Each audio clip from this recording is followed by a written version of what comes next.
Just अभी मैंने एक कमेंट रीड किया और उसका आंसर भी किया गाइस।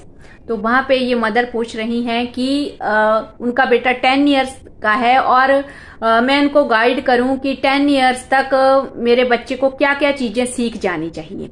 मतलब 10 ईयर की अगर एज है तो उस ऑटिस्टिक बच्चे को क्या क्या चीजें जो है वो आ जानी चाहिए। तो ऑब्वियसली मैक्सिमम पेरेंट्स हो सकता है इस चीज के बारे में जानते भी हैं। हम सबको पता है गाइस कि ऑटिज्म में एज के हिसाब से कुछ नहीं होता है। आप देखोगे कि जो चीजें 5 साल के ऑटिस्टिक बच्चे को आ गई होंगी, वो ऐसा भी हो सकता है कि 10 ईयर के ऑटिस्टिक बच्चे को वो चीजें नहीं आ रही होंगी, है ना। तो एज के हिसाब से तो कुछ डिसाइड नहीं होता है। जो लर्निंग है वो डिपेंड करती है बच्चे के लेवल पे, उसका कॉग्निटिव लेवल कितना है, उसका अंडरस्टैंडिंग कितना है, उसी हिसाब से बच्चा लर्निंग करता है। यानी कि सारे ऑटिस्टिक बच्चों की जो स्पीड है वो अलग अलग होती है।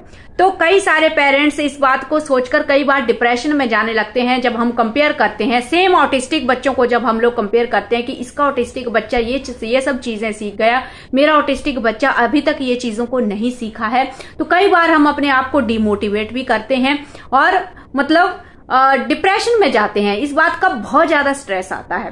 तो सबसे पहले तो अपने आप को थोड़ा सा पॉजिटिव साइड में रखिए। ये आपके हाथ में नहीं है। आपके हाथ में सिर्फ एक चीज है कि सिखाते रहना, एफर्ट करते रहना। आपका बच्चा उस चीज को कब सीखेगा ये आपको कोई नहीं बता सकता है, और ना ही आप दूसरे के बच्चे को देख के आइडिया लगा सकते हैं कि मेरा बच्चा ये चीज कितने टाइम में सीख जाएगा।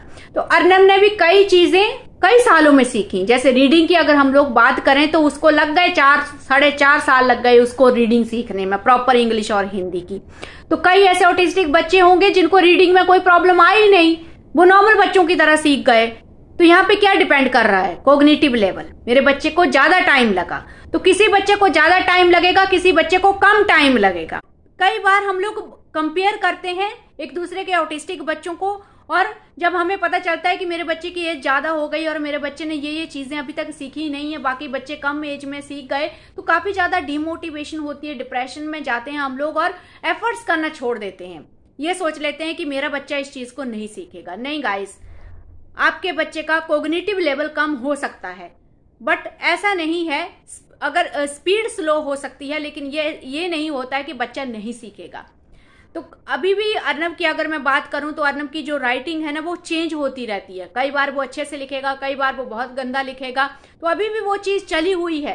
तो 13 साल का हो गया है, मैंने अभी तक उस चीज में एफर्ट करना नहीं छोड़े हैं। उतनी ही शिद्दत से मैं डेली उसको लिखवाती हूँ ताकि उसकी जो राइटिंग है वो और भी अच्छी हो। तो ये कुछ चीजें हैं। और कुछ ऑटिस्टिक बच्चे जो होंगे आप ही पेरेंट्स के, वो इनिशियली स्टार्टिंग से ही काफी अच्छी राइटिंग कर रहे होंगे, उनको कॉपी बोर्ड से कॉपी करने में या राइटिंग में कोई प्रॉब्लम नहीं आ रही होगी।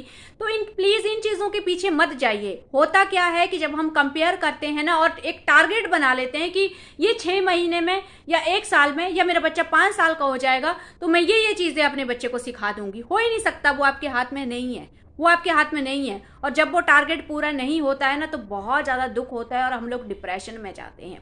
तो ये बिल्कुल गलत है। आप अपने बच्चे के साथ भी अन्याय कर रहे हो। करोगे क्या आप, जैसे जैसे आपने जो टाइम लिमिट रखी होगी, जो जब टारगेट पूरा नहीं होगा आप और ज्यादा से ज्यादा बच्चे के ऊपर प्रेशर डालेंगे, तो एक तरह से वो टॉर्चर ही हो जाता है।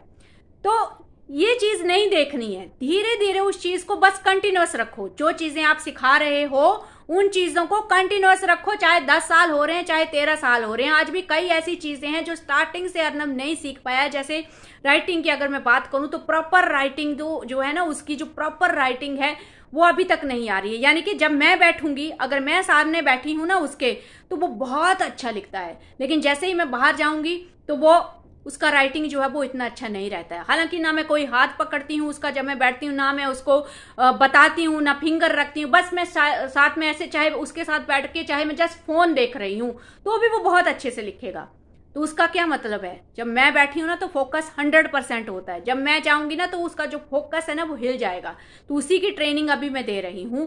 तो मैं बीच बीच में आती हूं उसको देखने के लिए, चेक करने के लिए। तो उतनी ही शिद्दत से लगी हूं जितनी शुरुआत मैंने तब की थी जब वो 3-4 साल का था, तो उतनी ही शिद्दत से अभी भी लगी हुई हूं मैं, क्योंकि मैं चाहती हूं कि वो इस चीज में परफेक्ट बने। लेकिन मेरा कोई टारगेट नहीं है। हो सकता है 20 साल में करे, चाहे 21 साल में करे, मुझे कोई फर्क नहीं पड़ता उस चीज से। तो इससे क्या होता है ना, आप खुद को डिमोटिवेट नहीं करते हैं। तो सबसे पहले अपने बच्चे का जो कॉग्निटिव लेवल है या उसकी जो कैपेसिटी है उसको एक्सेप्ट कीजिए कि हाँ, मेरे बच्चे का जो कॉग्निटिव लेवल है वो कम है। मैंने भी इस चीज को एक्सेप्ट किया है। अर्नव का तो बाकायदा डायग्नोसिस हुआ है इंटेलेक्चुअल डिसेबिलिटी का। तो मुझे हमेशा ये चीज रहती है कि नहीं, प्रेशर नहीं डालूंगी, बस हम दोनों हर रोज थोड़ा थोड़ा एफर्ट उस चीज में करते रहेंगे, उस चीज को हम लोग छोड़ेंगे नहीं। बस ये चल के चलिए और बिल्कुल भी दूसरों के साथ कंपेयर मत कीजिए। आपके बच्चे में कुछ ऐसी चीजें हैं, अच्छी चीजें हैं जिनमें आपका बच्चा बहुत टैलेंटेड है, वो चीजें दूसरे बच्चे में नहीं है। तो हर बच्चे में कुछ कमियां हैं, हर बच्चे में कुछ क्वालिटीज हैं, और वो सब डिफरेंट हैं। तो क्यों कंपेयर कर रहे हो फिर?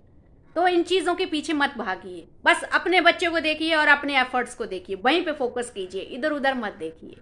सो आई होप ये चीज आप लोगों को हेल्प करेगी और मोटिवेट भी करेगी। और अपने बच्चों के ऊपर ज्यादा प्रेशर मत डालिए गाइस, उनके साथ हंसी भरा, एक खुशी भरा टाइम स्पेंड कीजिए, इंजॉय करने की कोशिश कीजिए उनके साथ।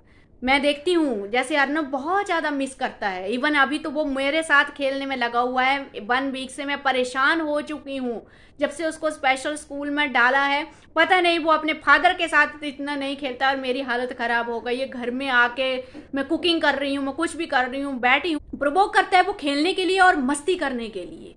तो बहुत मिस करते हैं यार ये बच्चे। तो उनको भी बताइए मस्ती क्या होती है। जब आप मस्ती करते हैं, फन करते हैं, तब उनको भी मजा आता है, उनको भी लगता है ये चीज़ अच्छी है यार, ट्राई करनी चाहिए। सो खेलिए उनके साथ। So thank you for watching this video.